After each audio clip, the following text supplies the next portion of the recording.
Book 1, The Railway Engines. Story 2, The Sad Story of Henry. Once an engine attached to a train was afraid of a few drops of rain. It went into a tunnel, squeaked through its funnel, and never came out again. Henry had had a terrible morning. Thomas had been making fun of him for his steaming troubles. Henry had had a tough time building up steam and wasn't feeling any better as he made his way into the mainline tunnel. The railway was soaked from rain, which did not help Henry any more. He was approaching the mainline tunnel when it happened. He leapt over a switch as his front bogies derailed. He quickly drew to a halt in the tunnel, blocking all traffic going through it. His driver ran up to him to inspect what had happened. "You stumbling great engine. It will take a long time to get you out now." Henry gently sighed. As his driver went back to his firemen, the guard ran back to the last station. Henry focused on his surroundings. Rain pattered down from the tunnel entrance. It slipped into the bowels below him, sinking deep into the earth. Above him stood hills with large spruces. They protected him from the harsh winds outside of the tunnel's threshold. He sniffed, half crying, half because of an awful stiffness in his boiler. The silhouettes of people's heads peered out the windows, trying to see what had happened. Some bumped their heads on the tunnel roof. The problem with the tunnel Henry had stopped in was that he stopped on an interlaced piece of track. There was no way of getting around it, except for a loop that was farther north. He was told sternly that he needed to get out. Henry was rerouted quickly by gangers in a nearby work hut, and was swiftly steamed back up. The driver fiddled with his controls and pulled open the regulator. Nothing happened. He looked over the gauges. The steam simply refused to come out. No, Henry refused to come out. He leapt down from Henry's cab and paced angrily to Henry. "Why won't you move?" he quizzed. Henry gulped.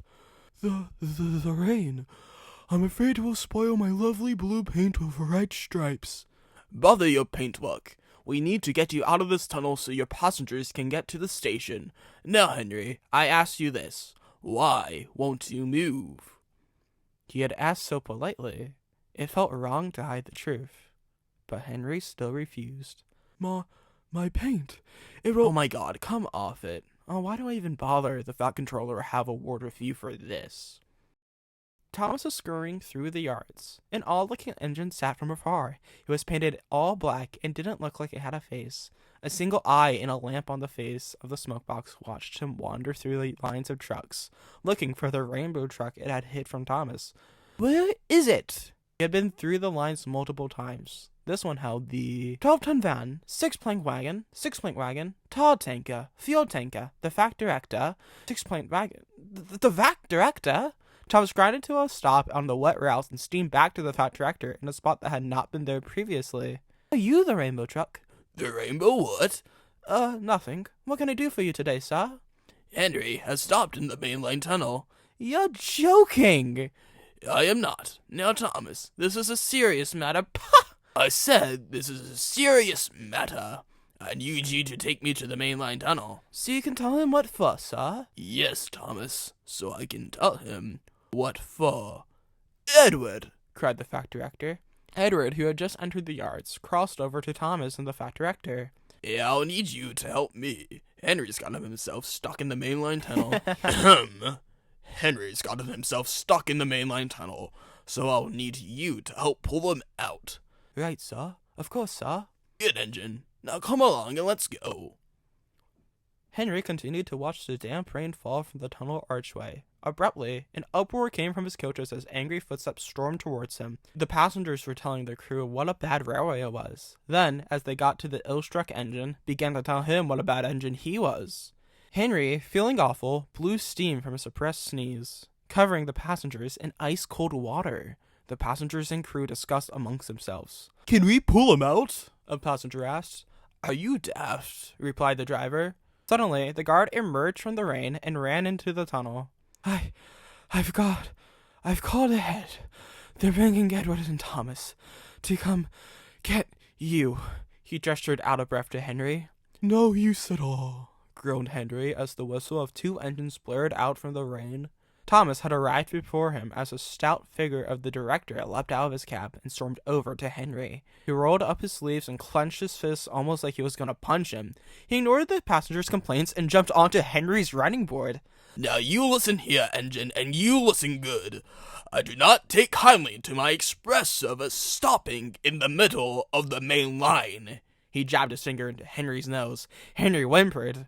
You can either get out of this tunnel and I can help you. He paused, albeit for a short amount of time as he hesitated to say the next part. Or we shall have to push you out. Henry coughed. He didn't respond. He did not have the breath to respond at this point. He sheepishly blinked at the fact director. This said all too much. The fact director jumped off the running board and walked through the tunnel to the back where Edward was undoubtedly waiting. Suddenly, through the tunnel came the word, Push! Henry shunted forward, his buffers, then his buffer beam crawled out of the tunnel. Henry, completely aghast at the little engine's strength, quickly pinned on his brakes as Thomas quickly backed onto him and began to pull. Sparks flew between all the engines. And yet, Henry refused to budge. It was late in the afternoon. Thomas and Edward had taken away his coaches and passengers as the fat director stood in front of the tunnel talking to workmen. Henry was still firmly in place. All trains had been directed onto the loop, so there was no large inconvenience other than it took prolonged time. The fat director walked up to Henry once more. The engine said nothing. The fat director simply stared up at the engine. He didn't look mad, or even upset. It was simply a face of disappointment. Finally, he spoke. I am sorry that I have found you. I can help you if you exit this tunnel. I can help you become a better engine.